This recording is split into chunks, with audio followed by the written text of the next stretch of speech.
பூஞ்சோலை மாணவர்கள் அனைவருக்கும் வணக்கம். ஸோ இன்றைக்கோட நம்ம சேனல் வந்து 1K சப்ஸ்கிரைபர்ஸை வந்து தொற்றுச்சுங்க. ஸோ இதுக்கு அன்பும் ஆதரவும் அளித்த என்னுடைய உடன்பிறவா சகோதர சகோதரிகள் அனைவருக்கும் மிக்க நன்றி.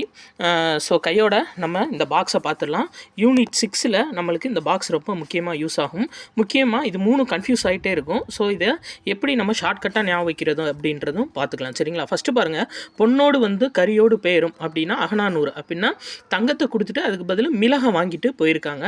அடுத்து பாலோடு வந்து கூழோடு பெயரும் அப்படின்னு சொல்லி குறுந்தொகையில் சொல்லியிருக்காங்க. அப்படின்னா பால் விற்கிறவங்ககிட்ட வந்துட்டு பாலை வாங்கிக்கிட்டு அதுக்கு பதில் கூழ் மாற்று பொருளாக கொல்லப்பட்டிருக்கு அப்படின்னு சொல்லியிருக்காங்க. அடுத்து தன்னாடு விளைந்த வெண்ணெல் தந்து உமனர் போகலும் அப்படின்னு வந்துச்சுன்னா நற்றிணை. இதை எப்படி ஷார்ட்கட்டாக வச்சுக்கிறது? இதை பாருங்க, ஃபஸ்ட்டு கறி அப்படின்னு சொல்லிட்டு வருதா, அப்போ கறினா நம்ம நான்வெஜ் சாப்பிட்ற கறியை ஞாபகம் வச்சுக்கோங்க. அது எப்பயுமே அகலமான சட்டியில் தான் சாப்பிடுவோம் நான்வெஜ் அப்படின்றதுனால, அதனால் அகநானூறு ஞாபகம் வச்சுக்கோங்க. அடுத்து பாருங்கள், பாலும் கூழும் இது 2 வெஜ்ஜு, அதனால் குறுகின சட்டியில் தான் சாப்பிடுவோம், அதனால் குறுந்தொகைன்னு ஞாபகம் வச்சுக்கோங்க. அடுத்து பாருங்கள், வெண்ணெல் அப்படின்னு வரும். வெண்ணெல் அப்படின்னா வெள்ளை கலரு அப்படின்னு சொல்லி ஞாபகம் வச்சுக்கோங்க. வெள்ளையாக இருக்கவங்க நல்லவங்க, நற்றிணை அப்படின்ற மாதிரி ஞாபகம் வச்சுக்கோங்க.